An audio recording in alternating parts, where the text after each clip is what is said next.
हम्म हम खाना क्यों खाते हैं? स्काई इतना ब्लू क्यों होता है? रात में इतना अंधेरा क्यों होता है? स्टार्स इतने ज्यादा शाइन कैसे करते हैं? एक छोटा सा सीड इतना बड़ा ट्री कैसे बन जाता है? और भी बहुत सारे क्वेश्चंस हमेशा हमारे दिमाग में रहते हैं। हम हमेशा क्यूरियस होते हैं अपने सराउंडिंग्स को लेके कि ये कैसे हो रहा है, इसे कैसे कर सकते हैं, इसे ऐसा क्यों करा, और भी बहुत कुछ। और इसी क्यूरियोसिटी को हमें सेटिस्फाई करना होता है, पर क्वेश्चन राइज होता है कैसे? तो इसका आंसर है साइंस, जिससे हमें सभी चीजों का सोल्यूशन मिल जाता है। पर वो कैसे? सो हेलो स्टूडेंट्स, कैसे हो आप सब? Welcome back to our channel. My name is Priya और आज हम सब स्टार्ट करेंगे एक नया chapter which is the wonderful world of science, जिसको स्टडी करने के बाद हमें हमारे क्वेश्चंस के आंसर मिलने लगेंगे।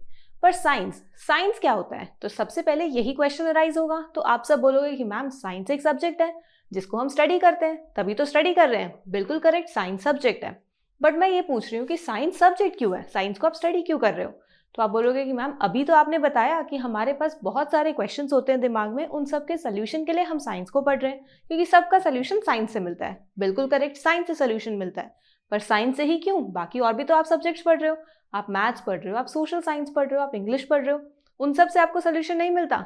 तो यहाँ पर फिर से हम आके क्वेश्चन पर अटक गए। तो आप बोलोगे कि मैम ये तो क्वेश्चन सॉल्व ही नहीं हो रहा। तो इसको सॉल्व करने के लिए हमें साइंस टर्म को समझना जरूरी है।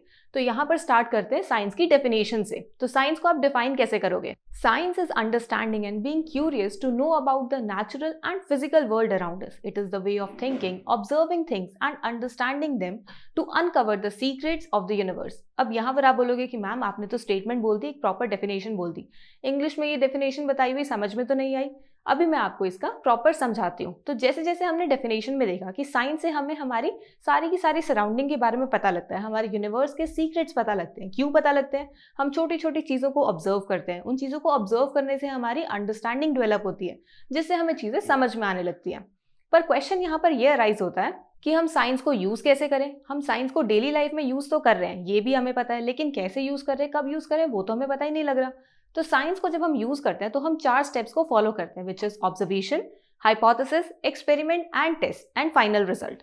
तो यहाँ पर आपके पास ये जो 4 स्टेप्स हैं, अभी आपको ये समझ में नहीं आ रहे होंगे। हम एक एग्जाम्पल के थ्रू इन्हें समझते हैं। जैसे फॉर एग्जाम्पल आप एक बर्ड को कंसिडर करो। बर्ड्स क्या करती हैं? आप सबको पता है। आपने क्या ऑब्जर्व करा है बर्ड्स को लेकर? कि वो हवा में उड़ रही हैं। बिल्कुल करेक्ट। अब वो हवा में उड़ रही हैं, ये चीज हमने ऑब्जर्व करी, जिससे हमारे दिमाग में क्वेश्चन आया कि बर्ड्स हवा में क्यों उड़ती हैं? क्या उनके पास कुछ ऐसा सपोर्ट सिस्टम है? तो फिर हम क्या करते हैं, हम अलग अलग हाइपोथेसिस लगाने की कोशिश करते हैं, यानी हम अलग अलग गेस करते हैं कि शायद ऐसे हो सकता है, शायद वो हो सकता है। तो आप क्या क्या सोचोगे? कोई सोचेगा कि मैम शायद बर्ड को नीचे से किसी ने सपोर्ट प्रोवाइड करा हुआ है ताकि वो नीचे ना गिरे। या फिर आप बोलोगे कि मैम शायद बर्ड को ऊपर से रस्सी ने पकड़ रखा है, जिससे वो कॉन्टिन्यूसली उड़ती रहती है। या फिर वो खुद को ही छोटे से प्लेन में बैठी हुई है। तो ये सब हमारी हाइपोथेसिस है। अब इन्हें प्रूव करने के लिए हम कोई ना कोई एक्सपेरिमेंट करेंगे, क्योंकि एक्सपेरिमेंटली जब तक हम उसे प्रूव नहीं करेंगे तब तक कंफर्म नहीं होगा कि उसी चीज की वजह से हमें वो रिजल्ट्स मिल रहे हैं। तो यहाँ पर हम क्या करेंगे, एक्सपेरिमेंट्स परफॉर्म करेंगे, जिससे हम चीज़ों को ऑब्जर्व करने लगेंगे। हम बार बार वर्ड को अलग अलग तरीके से ऑब्जर्व करेंगे, उसको उड़ते हुए देखेंगे, उसके नीचे आने पर देखेंगे, उसके बैठने पर देखेंगे, और सब चीज़ों को देखने के बाद हम एनालाइज करेंगे। और हमें ये पता लगेगा कि बर्ड्स के पास तो विंग्स है, जिसका मतलब है कि वो विंग्स की हेल्प से उड़ रही है। तो हमारे पास फाइनल रिजल्ट क्या आता है कि birds fly with the help of wings. तो यहाँ से हमें क्या पता लगा कि हमने बिल्कुल इतने सिंपल से क्वेश्चन को कि बर्ड्स फ्लाई क्यों कर रही हैं, उसका आंसर भी साइंस की हेल्प से निकाला। तो इसका मतलब है कि हम जितने भी क्वेश्चंस के बारे में सोच रहे हैं उन सभी को हम साइंस की हेल्प से सॉल्व कर सकते हैं। तो अब अगर हम साइंस को देखेंगे तो ये बहुत ही बड़ी होती है, ऑलमोस्ट आपको हर जगह मिलेगी। That is science is everywhere. Everywhere का क्या मतलब है कि आप छोटा सा सीड कंसिडर करो, या बड़ा सा बड़ा ट्री कंसिडर करो, या फिर कोई माउंटेन कंसिडर करो जहाँ पे इतने सारे ट्रीज और ऊपर नीचे स्लोप्स होते हैं। कोई वास्ट डेजर्ट कंसिडर करो जहां पर इतने सारे सैंड ही सैंड आपको दिखेगी, कैमल्स ऑब्जर्व होंगे। या फिर अगर आप स्काई की बात करोगे तो स्काई की तो लिमिट ही नहीं है। आप कितना ही ऊपर चले जाओ, फर्दर यूनिवर्स में चले जाओ, जहां पर आपको सोलर सिस्टम देखने को मिलेगा, आपके प्लैनेट्स, गैलेक्सी, स्टार्स, ये सब देखने को मिलेंगी। और इवन आपके किचन में भी, हर जगह हम साइंस को ही यूज कर रहे हैं, यानी कि साइंस हर जगह प्रेजेंट है। तो science is like a giant and jigsaw puzzle. अब यहाँ पर जाइंट और जिक्सॉ पजल का क्या मतलब है? जाइंट और जिक्सॉ पजल का मतलब है कि साइंस बहुत बड़ी है, बहुत वास्ट है, आप उसे कितना भी स्टडी करो वो कभी खत्म नहीं होगी। और जिक्सॉ पजल का मतलब क्या है? अनएंडिंग। जिक्सॉ पजल का मतलब है कि आप जैसे जिक्सॉ पजल आप घर पे यूज करते होगे, उसमें क्या होता है, अलग अलग पजल के पीसेस होते हैं। जैसे आप यहाँ देख पा रहे हो पजल की, आपको यहाँ पर दिख रहा होगा कि किस तरीके के जिक्सॉ पजल्स होते हैं। अब उसमें क्या होता है, अब जैसे जैसे एक एक पीस को डालते जाते हो उसके ऊपर, तो क्या होता है, एक नई इमेज क्रिएट होती जाती है, आपकी जो इमेज है वो और क्लियर आती जाती है। तो इसी तरीके से हम साइंस को भी देखते हैं। हमने कोई एक डिस्कवरी करी, फिर इसके बाद एक नई डिस्कवरी करी, फिर नई डिस्कवरी करी।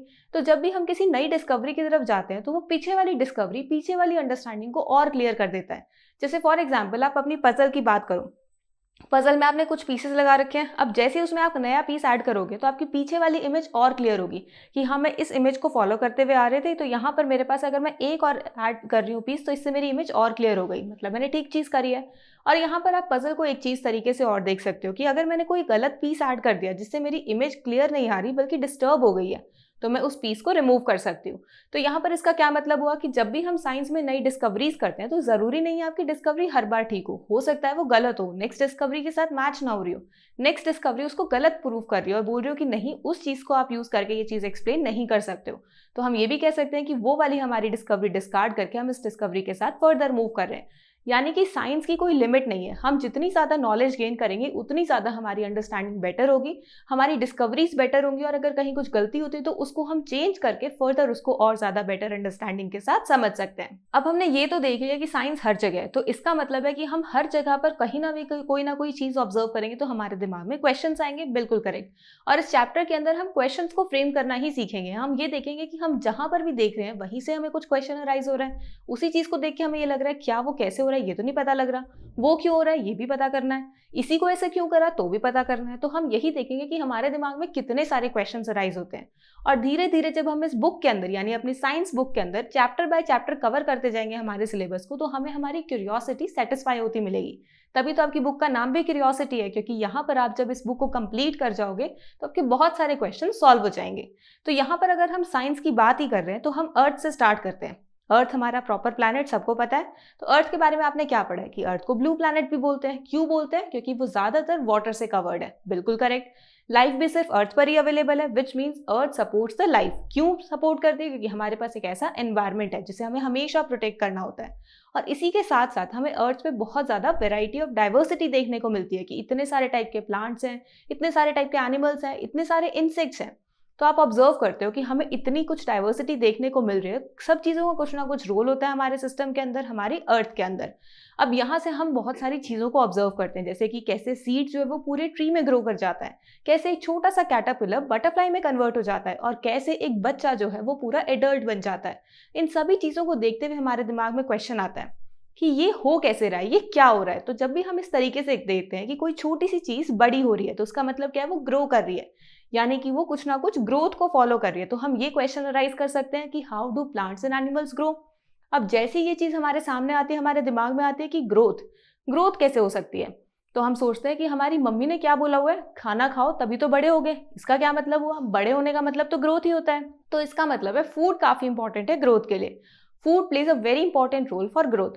अब जैसे हम फूड के बारे में सोचेंगे फिर हम सोचने लग जाएंगे फूड वो भी बहुत वैरायटी का होता है। हमने काफ़ी सारे वैरायटी के फूड खाए हैं, हमने छोले भटूरे खाए हैं, हमने पाव भाजी खाई है, हमने दाल रोटी खाई है, हमने राजमा चावल भी खाए हैं, हमने सांभर डोसा भी खाया है। यानी कि इंडिया जैसे पूरी कंट्री के अंदर अगर हम देखेंगे तो नॉर्थ से लेके साउथ तक इतनी सारी वैरायटी ऑफ फूड है। तो इसको देख के भी हमारे दिमाग में क्वेश्चन अराइज हो सकता है कि इतनी डाइवर्सिटी फूड की क्यों है, फूड इतना अच्छा टेस्ट क्यों करता है, या फिर हम फूड को कैसे ऑब्जर्व कर सकते हैं, किस चीज़ से बना हुआ है। हमारे दिमाग में बहुत टाइप के क्वेश्चंस आते हैं। और इसी के साथ साथ हम ये भी सोचते हैं कि फूड के साथ साथ तो पानी भी ज़रूरी होता है। बिल्कुल ज़रूरी होता है, हम रोज़ पानी पीते हैं। तो पानी कहाँ से आया?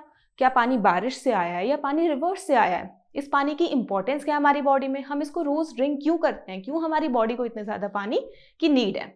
और फिर पानी के बारे में इतना सोचते हुए हम ये सोचते हैं कि पानी तो बर्फ़ में भी कन्वर्ट हो जाता है, और पानी को जब हम बॉईल करते हैं तो वो स्टीम में भी कन्वर्ट हो जाता है। तो फिर हम ये सोचते हैं how does water converts into ice, या फिर how does the steam is form when we heat the water.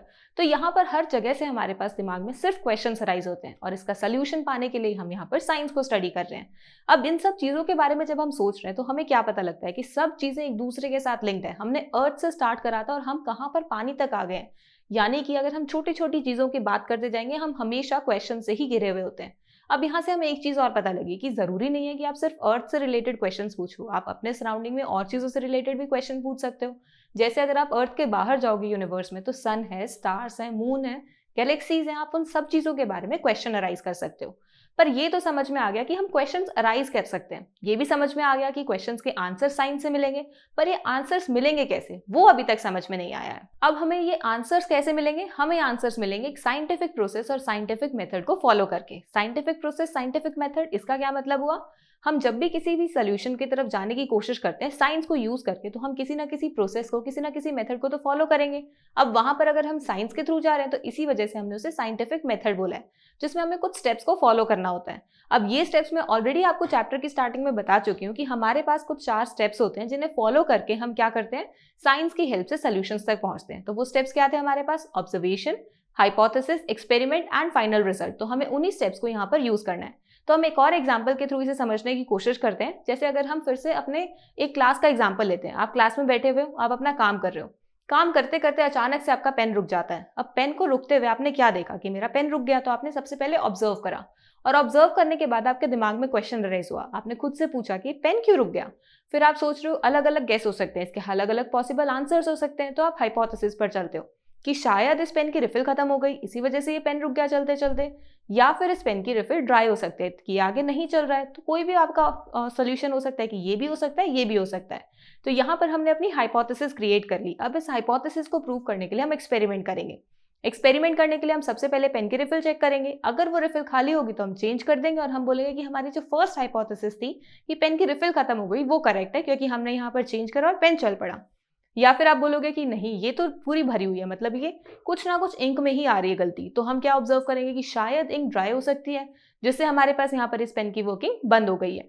तो यहाँ से हमें क्या पता लगा कि हमने जब एक्सपेरिमेंट्स को परफॉर्म किया तो हमने अपने रिजल्ट्स को एनालाइज करा और फाइनल कंक्लूजन पर पहुंचे कि किस तरीके से हमने यहाँ पर इस अपनी ऑब्जर्वेशन को प्रूव कर दिया और हमारी हाइपोथेसिस से हमें क्वेश्चन का आंसर मिल रहा है। अब ऐसे ही हम एक और एग्जाम्पल कंसिडर कर सकते हैं। लेट से आपके घर में आपका बल्ब जो है वो खराब हो गया, वो अब लाइट नहीं हो रहा है।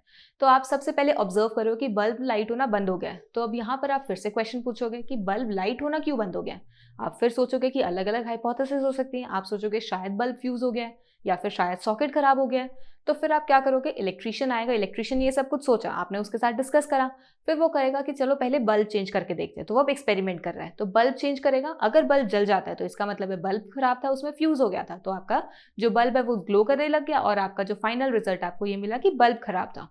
फिर इसके बाद अगर मान लो वो बल्ब नहीं चलता तो क्या होगा, आप बोलोगे कि शायद सॉकेट खराब हो सकता है, तो सॉकेट चेंज करते हैं। सॉकेट चेंज करने के बाद अगर बल्ब ग्लो करता है तो इसका मतलब है सॉकेट में खराबी थी। तो यहाँ पर एक्सपेरिमेंट्स को परफॉर्म करते हुए हमने एनालाइज करा, और एनालाइज करने के बाद हम फाइनली कंक्लूजन पर पहुंचे कि किस हमारे क्वेश्चन को हम कैसे आंसर कर पा रहे हैं, और उसी के साथ हमने अपने फाइनल एक्सपेरिमेंट को भी कंप्लीट करा। तो यहाँ से हमें ये पता लगा कि साइंस हमें हर एक बेसिक नीड को एक्सप्लेन करती है, और हमेशा हमें ज़रूरत होती है साइंस की किसी भी चीज़ को सॉल्व करने के लिए। अब साइंस को जब भी आप यूज़ करते हो तो ज़रूरी नहीं आप अकेले रह के उसे यूज़ करो। जब भी आपको कोई चीज़ समझ में नहीं आती तो आप क्या करते हो, किसी और से जाके हेल्प लेते हो। तो उससे क्या होता है, आपकी अंडरस्टैंडिंग भी डेवलप होती है और आपको चीज़ें भी जल्दी समझ में आती है। सेम चीज़ यहाँ साइंस के साथ है। जैसे हम बोलते हैं ना, 1 से भले 2, 2 से भले 3, तो इसका मतलब वही है। जब भी हम एक से ज़्यादा यानी अपनी टीम के साथ काम करने लगते हैं तो हमारी अंडरस्टैंडिंग बेटर होती है, क्योंकि वो और बेटर तरीके से हम ऑब्जर्व करते हैं। जैसे फॉर एग्जाम्पल बर्ड को ही कंसिडर करें तो कोई ऐसे उसको उड़ते हुए ऑब्जर्व करेगा, कोई उसको नीचे बैठते हुए ऑब्जर्व करेगा। अलग अलग एंगल से जब ऑब्जर्व करा जाएगा तो और बेटर अंडरस्टैंडिंग मिलेगी और ज़्यादा ऑब्जर्वेशंस मिलेंगी, इनसे हम और बेटर कंक्लूड कर पाएंगे। तो जैसे फॉर एग्जाम्पल अगर आप अपने क्लास में हो और क्लास में आप कोई मैथ्स प्रॉब्लम सॉल्व कर रहे हो, मैथ्स प्रॉब्लम सॉल्व करते हुए आपको डाउट आ रहा है, आप एक पॉइंट पर जाके अटक रहे हो, लेकिन आपका एक फ्रेंड है जिसे उसे फर्दर आगे सॉल्व करना आता है, तो आप उसकी हेल्प ले लोगे, जिससे दोनों मिलकर उस क्वेश्चन को सॉल्व कर पाओगे। तो यहाँ पर इस चैप्टर को करते हुए हमें ये समझ में आया कि हम अपने सराउंडिंग में कुछ भी देखते हैं, हमेशा हमारे दिमाग में क्वेश्चन अराइज होता है, और इस क्वेश्चन को हमें आंसर करने के लिए साइंस की ज़रूरत पड़ती है। और इसी वजह से हम यहाँ पर इस चैप्टर को अंदर क्वेश्चंस को फ्रेम करना समझ पा रहे हैं कि कैसे हम आसपास देख के क्वेश्चंस को फ्रेम करना सीखते हैं कि ये कैसे हो रहा है, वो कैसे हो रहा है। हमारे दिमाग में क्यूरियोसिटी आती है, और उसी क्यूरियोसिटी को सेटिस्फाई करने के लिए हम यहाँ पर इस बुक के अंदर आगे चैप्टर्स को कवर करेंगे, ताकि हमें हमारे क्वेश्चन का आंसर मिलता रहे। तो आई होप आपको आज का चैप्टर अच्छे से समझ में आया होगा। अगर फिर भी किसी को कोई डाउट है तो आप कमेंट सेक्शन में पूछ सकते हो। So if you like the video then do like and share the video and also subscribe to our channel. Thank you.